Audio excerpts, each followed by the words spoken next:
Rosalía pequeniña soñaba con ser pirata. A pequena Rosalía escribía na nosa fala.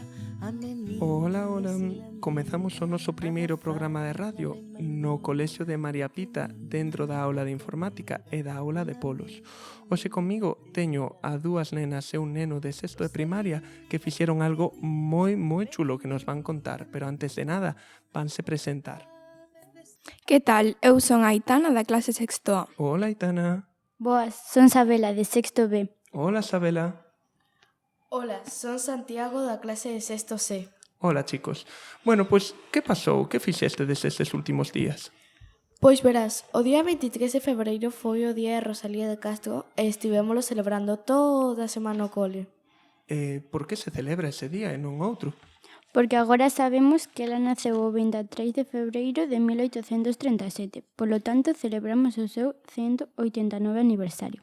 Caramba, xa choveu entón daquela. Que foi o que celebrastedes? Que fixestedes? A ver, contádenos un pouco. Estes últimos días, á entrada e saída do cole, escoitamos unha canción que fala de Rosalía de Castro. Esta gran escritora galega quedou moi marcada polo falecemento da súa nai, a quen lle dedicou unha obra titulada A mi madre.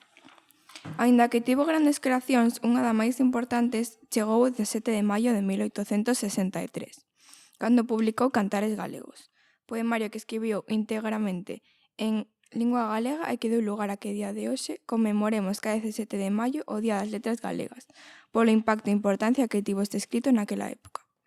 A vida de Rosalía estivo chea de historias e de curiosidades, como que, por exemplo, a súa flor favorita era o pensamento de cor violeta, que é unha cor asociada á sabedoría e á creatividade. No ámbito intelectual, tivo contacto con outros grandes escritores da época, como Eduardo Pondal e Gustavo Adolfo Bécquer. Despois de percorrer moitos puntos de xeografía española, regresou a Galicia, asentándose en Padrón hasta o seu falecemento.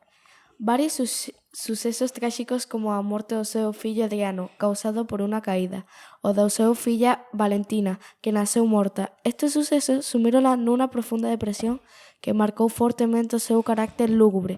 A súa derradeira máis famosa foi En las orillas de Sar, escrita íntegramente en lingua castela.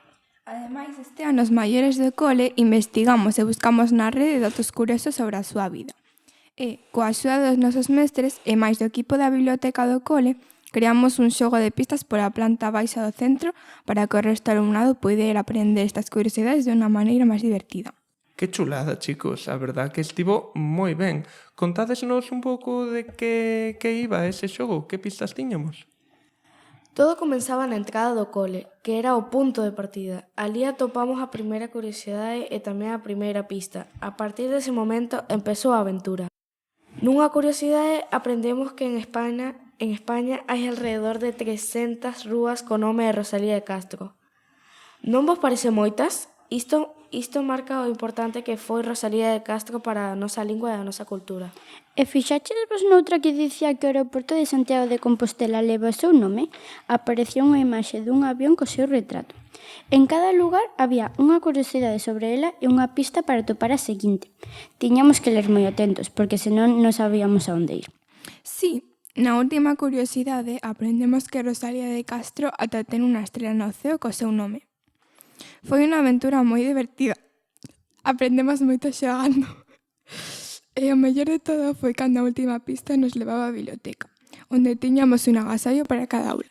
Que ben, a verdad que estivo moi chulo. Eu xa vos digo, no nome de infantil e de todo o centro, douvos a enhoraboa, porque a verdad que foi un traballazo increíble, chicos. Moitas grazas. Grazas.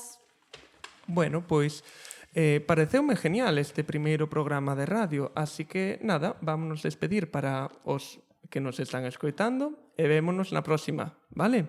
Deica, chao, chao. Bye. Chao. Rosalía.